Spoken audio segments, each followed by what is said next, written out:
right, guys, 21 Convention, Melbourne, Australia, 2012. We have our second speaker, and we just met for the first time just a few moments ago, or actually a couple hours ago. But Damien Diecke, he is a dating, lifestyle, and executive corporate coach.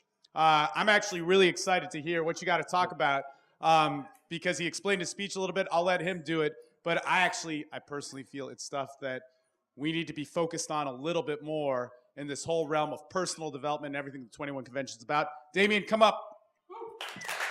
What's up, man? Thanks up, buddy. Kick it. All right, guys. Hello, everyone. Look, I've got to say something. I've met James a couple of times. We cross each other on our paths. We have a similar line of work. I've never actually listened to him do a talk. And today was the first time, and this is only a small little talk. His real talk's going to come tomorrow. And I got to say, I'm really impressed. I think this is a guy who's really switched on. This is a guy who really knows his stuff. And what he says resonates with me in a really good way. So I'm really keen to hear what he's got to say tomorrow. So before I get started, guys, one thing you need to know about me is that I'm quite a geek. I'm quite a nerd.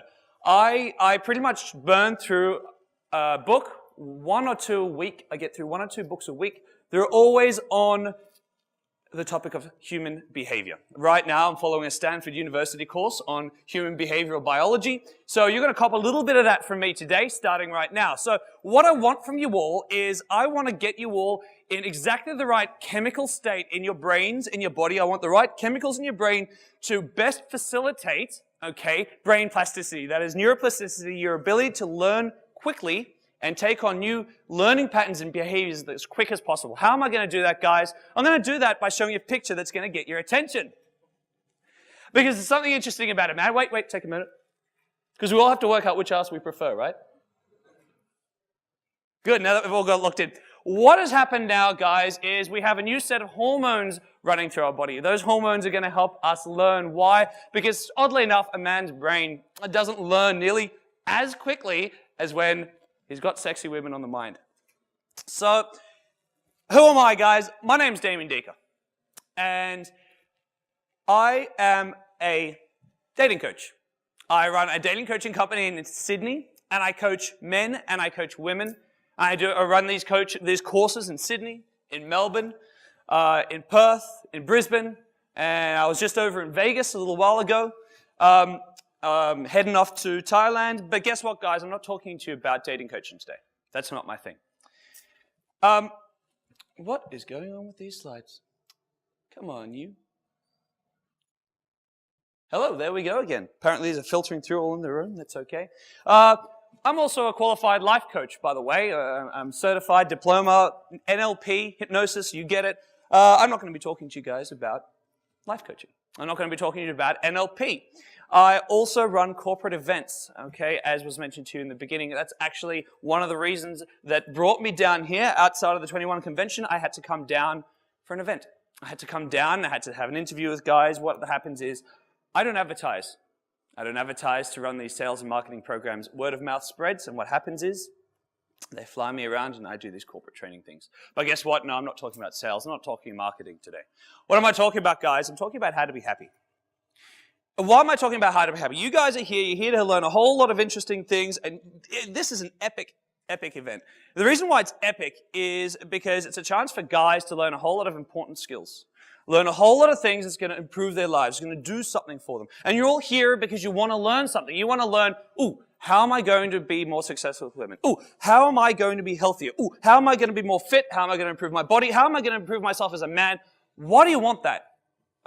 You all want that because you believe something about what you're going to learn here, something is going to make you happier. The more of something that you're getting here is going to improve your happiness. And this is big because all of you, have 20 plus, 30 plus years working hard to become happy. All right. But I guarantee most of us, if you ask us, are you feeling happy? Happy enough. I want more of it. That's our key thing. We want more of that in our lives. And I'm hugely passionate about this. I see this as being a cornerstone to what we all need in our lives. Doesn't matter what you want. If you're a guy looking for women, if you're a woman looking to be successful financially, you need to be happy. If you're not happy, you fail at life. So being happy is big to me. And I'm going to subject you to a little bit more education here. Who's heard of epigenetics before? 1, 2, 3. Ah, great. There's a couple of geeks in the audience. Fantastic. Epigenetics, guys, is to give you a bit of a basic lesson. It's where we can inherit certain traits from our parents, but they have nothing to do with our genetics. They're inherited traits that do not follow, that have nothing to do with our actual genetic code. Let me explain in a way that'll help you understand why I'm so passionate about being happy. So, if I have a look here, I want to have a look at my great-great-grandmother. And my great-great-grandmother lived in Holland. I'm Dutch. My background's Dutch. And she was married to a landscaper. And this landscaper, he lived on this property of this incredibly wealthy Dutch family, looking after their gardens for them. And so, these guys weren't wealthy, but they were quite comfortable. And by every account of every account I've met, and there are a lot of accounts, this guy had a fearsome temper. He was violently aggressive. Okay? He was a very, very unhappy man. Okay? And you can imagine the impact that had on my great-great-grandmother while she was pregnant.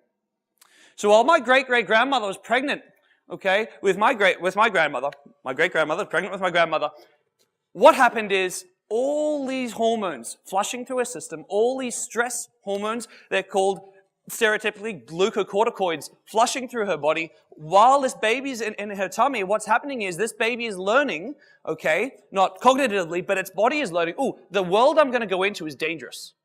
There's a dangerous world out there. I have to be the kind of person, I have to go into the kind of person that's going to be very, very sensitive to danger in my environment. And so when these two relatives of mine, had a child, my grandmother, she too had a terrible temper. She was very easily stressed by her environment. Okay? Any little thing could go wrong and she would get mad. Okay? My mum was frightened of my grandmother as a child. And she inherited this epigenetically from her mother. And so, when she was pregnant with my mother, she had a whole bunch of stress hormones, glucocorticoids flowing through her body, telling her life is tough, life is difficult, any small thing that goes wrong, make a huge deal out of it. So, my mother was born, and she too, bit of a temper. Bothered by things in her environment, very difficult to find happiness in life. Very difficult because any little thing that goes wrong, it's a disaster. Now, her temper wasn't nearly as bad as her mother's, which wasn't nearly as bad as her grandfather's, okay? And so I come along, and what I'm receiving is a slightly lower dose of glucocorticoids, stress hormones, which were in her body when I was a child, when I was a baby, when I was gestating in the fetus, in her tummy. And guess what? I have high levels of glucocorticoids naturally flowing through my body. What does this mean, guys? When I was 19 years old, I had a breakdown. I was trapped in my bedroom, okay, with panic attacks that didn't let me out of the room. I suffered with horrific depression. This is my background. This is kind of the thing. We've all got a moment, if you talk to James, I'm sure he has too, a moment in life that was so tough, that was so difficult, that we had to bounce back and make something of ourselves and just fix it. This was my moment. This was my point that, holy shit, my life is falling apart. This is not who I am. I've got to make something happen.